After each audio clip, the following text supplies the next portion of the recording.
Hello guys. तो फिर से हम आ गए हैं आपके अपने चैनल में। चलिए आपको शुरू करते हैं कल का टॉपिक। जैसे कि हम लोग पहले पढ़े थे ग्रामर। ग्रामर क्या होता था कि किसी भाषा को शुद्ध बोलना, शुद्ध लिखना, शुद्ध पढ़ना, ये सब हमारा क्या होता था, ग्रामर में आता था। उसके बाद हम लोग लेटर पढ़े थे। Letter is the smallest unit of the word, कि वह छोटी से छोटी ध्वनि जिसके टुकड़े ना हो सके उसे अक्षर कहते हैं। जैसे एग्जाम्पल हम लोग लिए थे ABCD ये सब। उसके बाद हम लोग पढ़े थे अल्फ़ाबेट। अल्फ़ाबेट होता है अक्षरों के समूह को अल्फ़ाबेट कहते हैं। The group of letter is called alphabet. Understand? A to Z there are 26 alphabet, एस लेकर जेड तक। इसी में दो काइंड्स होते हैं, एक वावेल एक कॉन्सोनेंट। वॉल में स्वर, इसके अंतर्गत 5 वॉवल्स आते हैं A E I O U।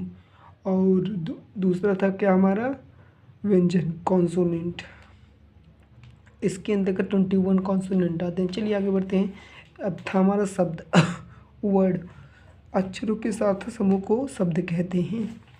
A group of letter which give something meaning is called word.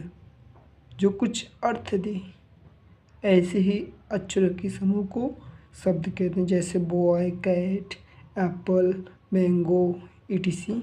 चलिए कल हमने बताया था आपको सिलेबल और मोनोसिलेबल।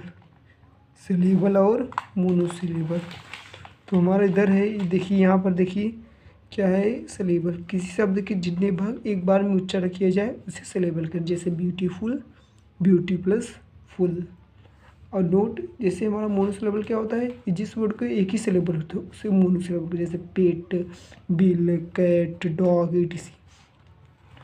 उसके बाद हम लोग पढ़ा था फ्रेज, वाक्यांश का। तो वाक्यांश शब्दों का वह समूह होता है जो कुछ अर्थ देता है पर पूरा अर्थ ज्ञात नहीं होता।